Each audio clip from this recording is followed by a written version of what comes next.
அம்மா நெக்ஸ்ட் சமையல் பார்க்கலாமா?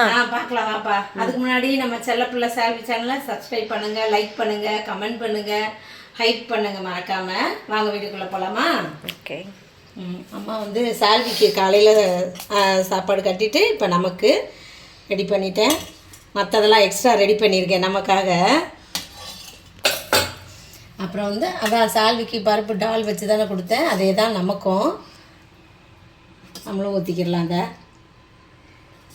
அவர் காலையில் போயிட்டார், நம்ம மத்தியானத்துக்கு சாப்பிடுவோம். கொஞ்சம் எக்ஸ்ட்ரா எதையாவது பண்ணி சாப்பிட்டுக்கலான்னு என்ன பண்ணியிருக்கேன்னா, அம்மா வந்து கருவாடு, நெத்திலி கருவாடு வறுவல் பண்ணியிருக்கேன்.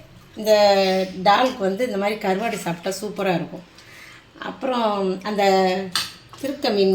திருக்க கருவாடு இருந்துச்சுல்ல, அதில் வந்து வெறும் வெங்காயமும் பூண்டு இதெல்லாம் போட்டு உப்பு கறி மாதிரி இந்த கருவாடு இது அப்படி பண்ண சொல்லிச்சு சோஃபி. சரி உப்பு கறி செஞ்சிடலாம். அந்த இருக்குது கருவாடு, தெரியலன்னு நினைக்காதீங்க. மிளகுத்தூள்லாம் போட்டேன் கொஞ்சம், அதனால் இந்த மாதிரி இருக்கும். மஞ்சத்தூள், மிளகுத்தூள், காஞ்ச மிளகாய் எல்லாம் போட்டு செஞ்சது.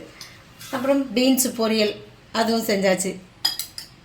இதெல்லாம் காலையிலே செய்கிறதுனால நான் எண்ணெயை நிறைய சேர்க்க மாட்டேன். அம்மா இந்த பொரியலுக்கெல்லாம் எண்ணெய் சால்விக்கு பிடிக்கவே பிடிக்காது, எண்ணெய் சேர்க்காதீங்க அப்படின்னு அவன் இப்போ சொல்கிறான் இந்த வயசுலையே. அப்புறம் மாம்பழமும் இருக்குது, நம்ம மாம்பழமும் எடுத்து சாப்பிட்டுக்கிறலாம். தான் இன்றைக்கி நம்ம வீட்டு சமையல். இன்றைக்கி பிறந்த நாள், திரும்ப நாள் கொண்டாடுற எல்லாருக்கும் வாழ்த்துக்கள் சொல்கிறேன், ப்ரேயர் பண்ணிக்கிறேன். எல்லோரும் சந்தோஷமாக இருங்க. நாளைக்கு என்ன சமையல்னு நம்ம அடுத்த வீடியோவில் பார்க்கலாம்.